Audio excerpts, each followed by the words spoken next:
boy with cerebral palsy. He's unable to walk, and this barbecue fundraiser will assist his parents in covering the cost of his education and providing him with the attention he needs. From the Charis Works Christian Academy, which is known to do incredible work with special needs children. They will be serving fish at $45 and chicken at $40 with vegetable rice and macaroni salad. For more information on getting fundraiser barbecue tickets for Jamak, or if you want to make a contribution to this worthy cause, you can call 685-3832. Calypso Classics.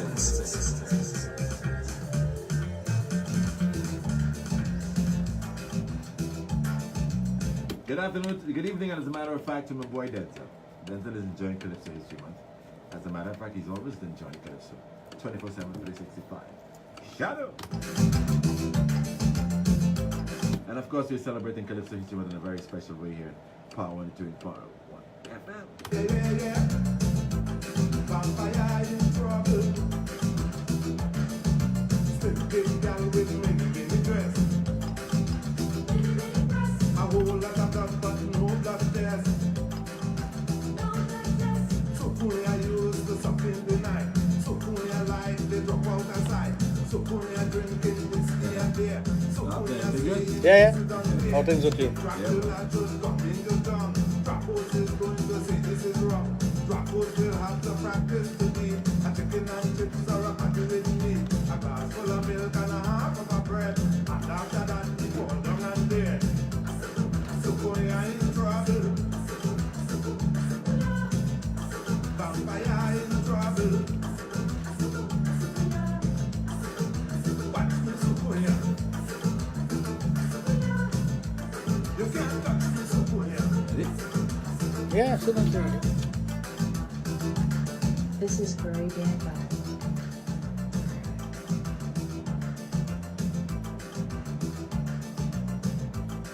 So boy, I in trouble.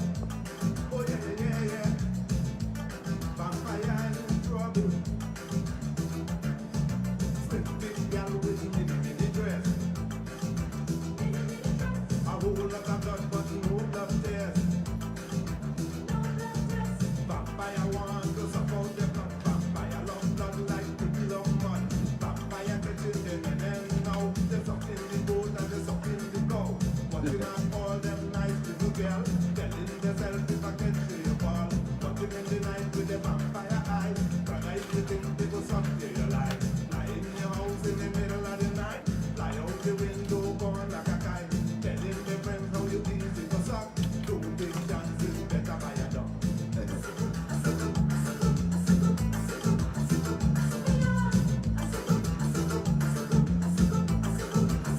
Yeah, just watch me, super young.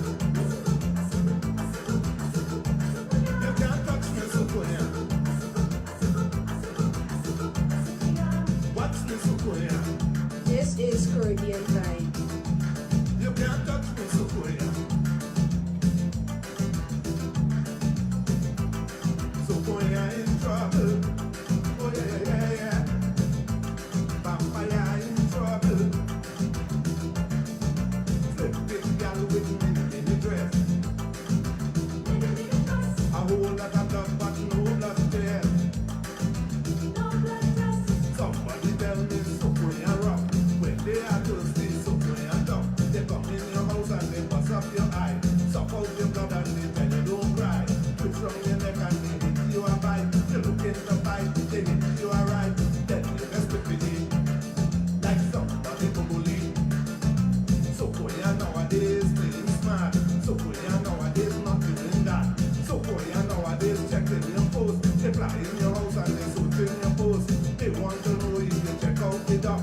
They want to know if you're something like rock. They want to know if your skin smelling good.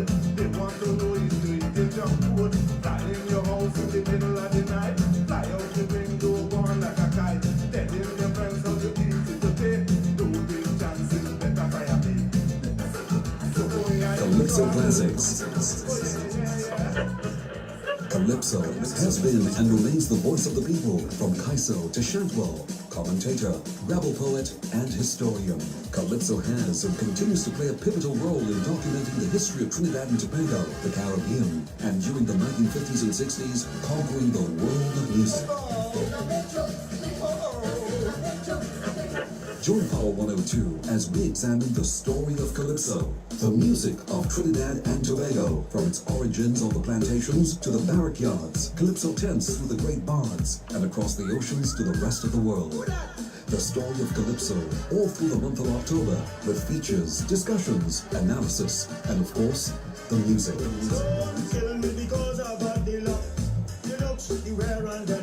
The story of Calypso, all through October on Power 102, celebrating Calypso History Month. Our history. This is Power 102, empowering you. Sexplosion is on Power 102, and now on new days and at new times. The country's most informative sex education program, Sexplosion, is on every Thursday from 7 to 9 p.m. and Fridays from 9 p.m. to midnight with Dr. Raj, the guru of sex in the Caribbean. A lot of times we think that sex is totally below the waist. It is not below the waist. It starts in the brain. The largest sex organ that you possess is your brain. Tune in for discussion on all sexual matters. Sexplosion on Power 102. Empowering you. 10 minutes past the 7. Dr. Raj is here for Sexplosion, exclusive to Power 102.1 FM. Good evening, Dr. Raj. Good evening, how are you? I'm good. Pleasant good evening to all the viewers, all the listeners, those of you on the app, those of you on Facebook, and of course, those of you listening on your radio. This is the place to watch, hear, see, listen to, and of course, participate in sexucation.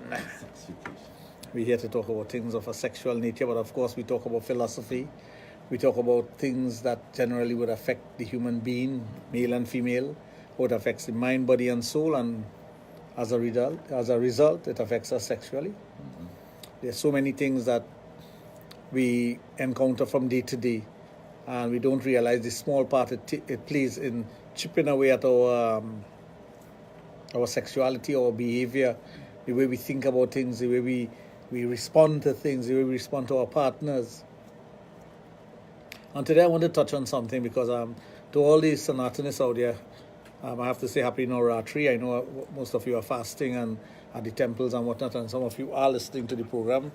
I know I'm losing out on some of my other listeners and viewers because they are busy doing other things in the temple, but you know, the first part of Navratri, which deals with Mother Durga, deals with the sitting of Mother Durga on the lion, which is the ego of individuals. And too many times we have individuals whose ego prevents them from doing things properly, prevents them from even accepting the fact that they have a problem. So one of the challenges we face in society is coming to terms with the things that affects us physically, mentally, emotionally, psychologically, and otherwise, and we don't realize how it impacts upon our partners. So we just let it go, and we don't address these issues simply because our egos don't allow us to address it. There's so many times I've had patients who come to me and say, "Well, you know, I wanted to come to you for a very long time now, but I was afraid. I didn't know what people would think about me. When I come here, I don't want anybody to see me." And they have all kind of excuses, and I understand where these excuses come from. These excuses come from the mind of the individual who thinks that if I go somewhere to report that I have a deficiency of some sort, I am less of a man. And that's where the ego comes in. That's where the ego prevents us from doing the things we want to do. But when we think about the subconscious mind and the id, that nature that we have within us that control things, there's always a conflict with the ego and the id of the individual. So many times persons who are faced with a problem with their relationship, with their partner, and it's causing disenchantment with their relationship, it's causing the relationship to go sour, it's causing persons to pull apart from one another, they will wait until the very last moment to do something about it. And why? Sometimes we leave things to fester, to become worse because we are hoping that it becomes better. But the only way things could become better is that word called communication. There's a lack of communication many times in relationship that leads to the downfall of the relationship. And if you ask me for a percentage, I'll tell you it's over 60%. Because when you don't have communication, when you don't address the issues, and communication is not only talking to someone, you know. Communication is sometimes with yourself to understand I have a situation and I need to address this issue and I have to accept the fact that I have a problem. Once you accept the fact that you have a problem, you have to seek help. Now, the help might be from your partner. You could discuss it with him or her and be able to come up with a solution based on the things that you know. Knowledge, again, that's where education is very important, because when you are educated about certain things, especially in the realm of you as an individual and your sexual behavior, you'll understand certain things and you'll say, well, okay, it's not only because of these factors, it's other factors that are affecting me. And your partner will also understand, well, here what? He or she may not be doing this because they have someone else. And that's the first thing that comes to our mind when we are faced with a situation. And again, that's because we don't like to look at things in a way that maybe it is within the relationship itself. We always think that there's an external force playing upon the relationship. So maybe he has someone or she has someone. Maybe he's doing this or she's doing that. That's why we have a problem. And because of the lack of communication, you don't get to address the problem properly. And if you do get the chance to address the problem, because you start communicating, first of all, you recognize that you have a problem. Now, you recognize the problem, but you don't have the solution. That's fine. Not every problem that you have, you'll have an immediate solution, but you will find a solution. So if you start discussing the problem with your spouse, your loved one, the person you're living with, the person who you're going around with, and say, wait a minute, you know, I realize I have this problem, and these are the things that are happening to me. That person will tell you, well, here what? I have listened to this program called Sexplosion, and I heard about that, and I think you may have so and so, but I'm not 100% sure because you can't self-diagnose. You need an expert to really look at your situation, talk to you, do the counseling, get that information, and pass it on to you and say, well, here what? This is the problem, and this is how we're going to find a solution for your problem. But one of the things that you have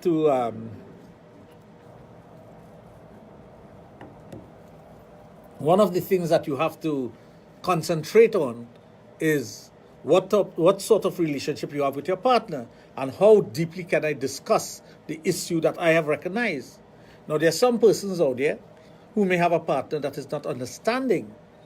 I may immediately cast blame on you and say, well, it's because you're drinking too much rum, because you're smoking too much cigarette, because you stay out working late at night, because you don't have time for me, only seeing about the children.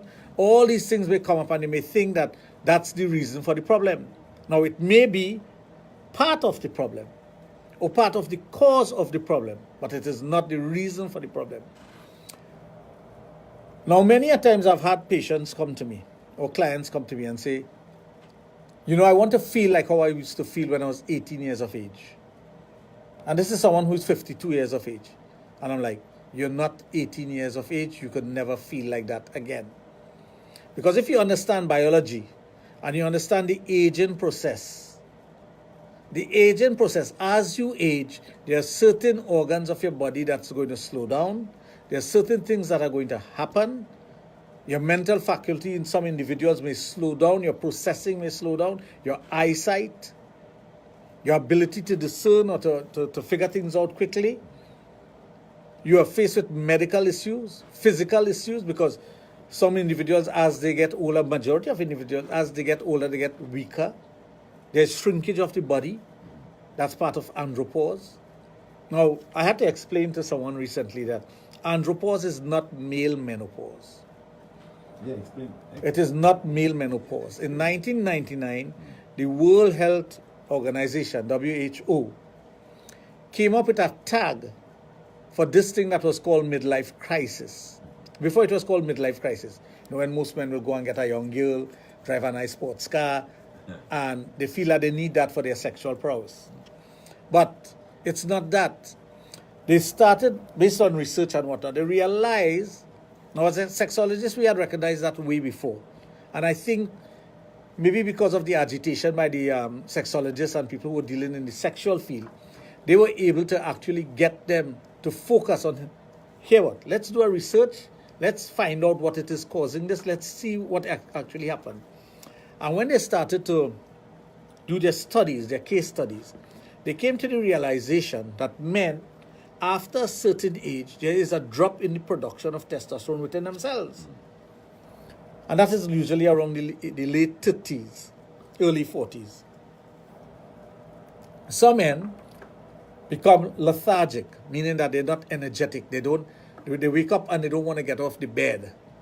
Now that's a common thing. Some person will say, why I want to get off the bed, I'm tired, boy, to go and face that work again. But it's not that. It's because your brain is telling you, don't get off the bed. The competitive edge that you normally would have as an 18-year-old, let's use the 18-year-old. The competitive edge that you will normally have in competing, playing a game, you no longer have that. You don't want to compete. Now, some persons might say, well, that's the aging process. No. Those are some of the symptoms that comes with aging. There's a difference. As it comes with aging, not everyone goes through it. Now, with a woman, she has what you call menopause. Menopause is when she can no longer release eggs.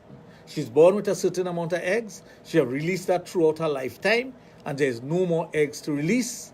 She goes through a period of about 1 year of not having a period, or she may have some spotting and whatnot, and then she goes through menopause, which is irreversible, because it is a stage in life for women. Andropause is not a stage in life for men.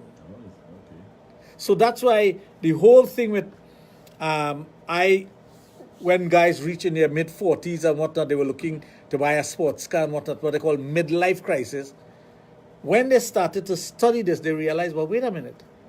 This midlife crisis is a real thing. It doesn't have to do all men, because you might know somebody who did it when they were 45 and you had no interest in doing that.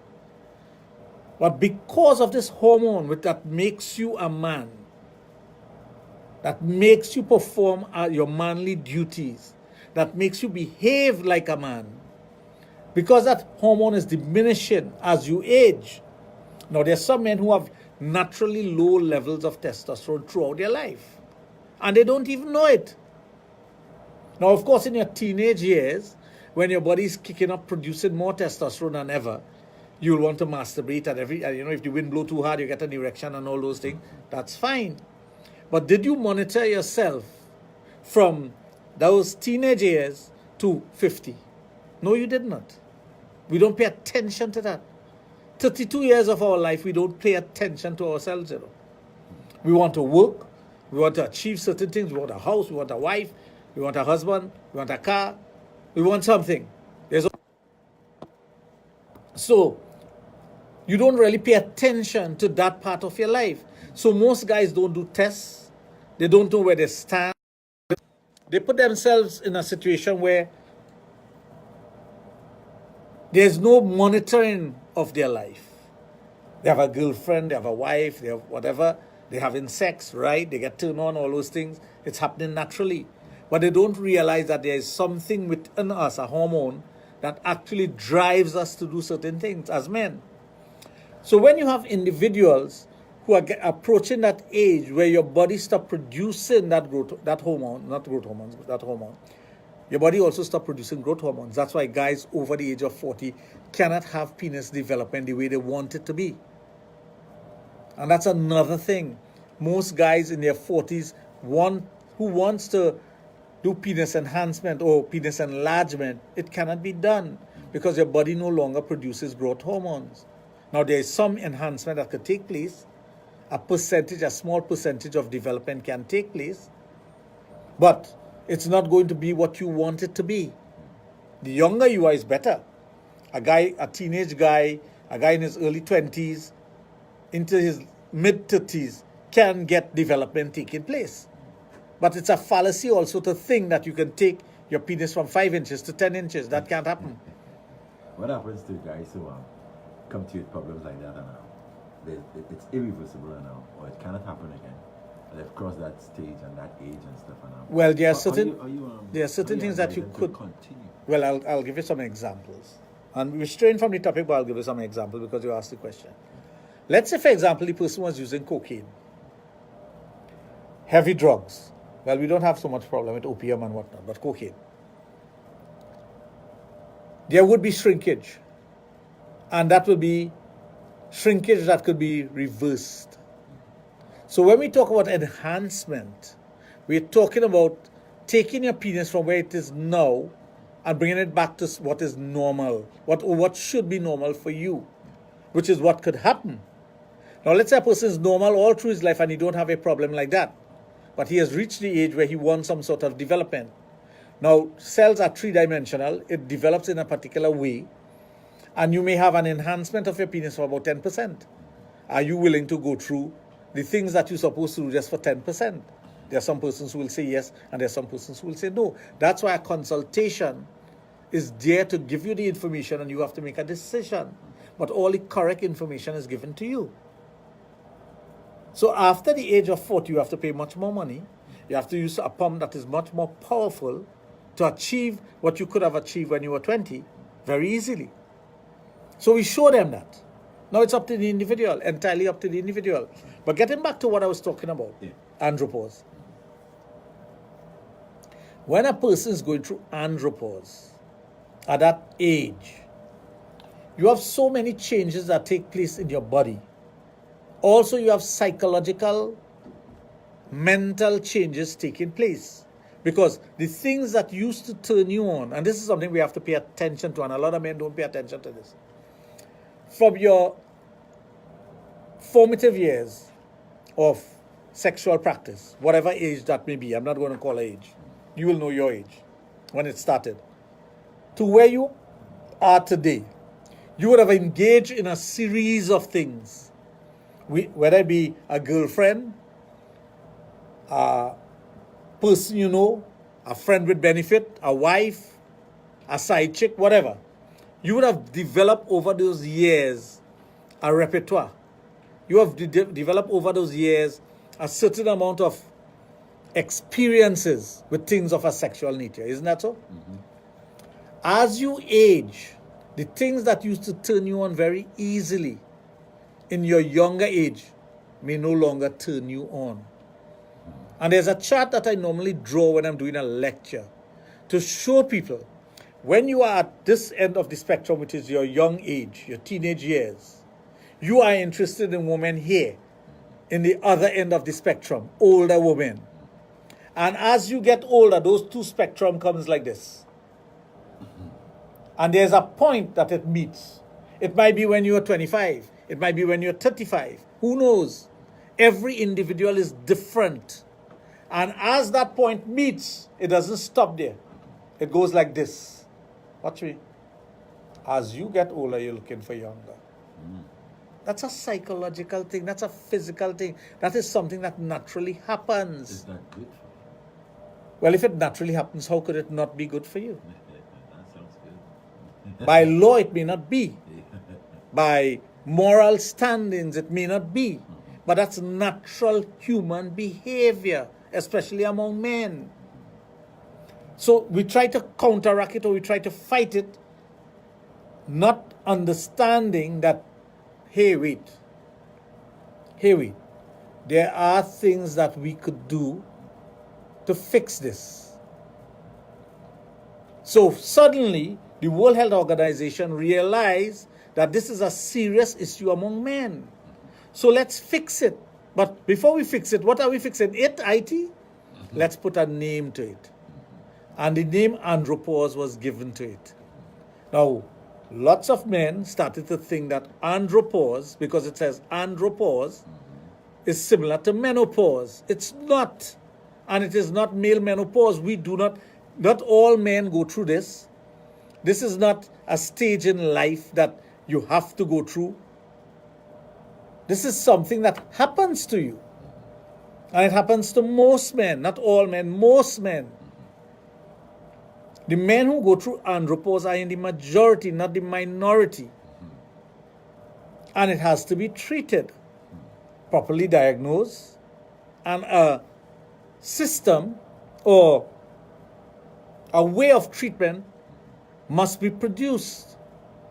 If we don't have this way of treating the individual, no matter what the age may be. Now, there are men who go through andropause in their 30s, especially in Trinidad, because we live in a petrochemical society. We live in a society that is very stressful. We live in a society where you have to sit down in traffic for 4 and 5 hours each day. All those things play a major part in how you behave. We spend a greater part of our day in a sedentary way, meaning we are sitting. We are sitting, constantly sitting and sitting and sitting. We are sitting in traffic. We're sitting at work. We're not working out. We don't go to the gym. We hardly walk. We don't even walk up the stairs in our workplace, which I think is a practice that everyone should get into. Walk up at least 10 flights a step each day. If you work in a high-rise building, it makes it easier for you. Walk the first 10 flights and then take the elevator if you want to. Or stop a few floors underneath. Walk up and down. That is a form of exercise, especially for men. You need to move. Don't do the same thing all the time, because the thing about the human body is that we fall into routine so easily.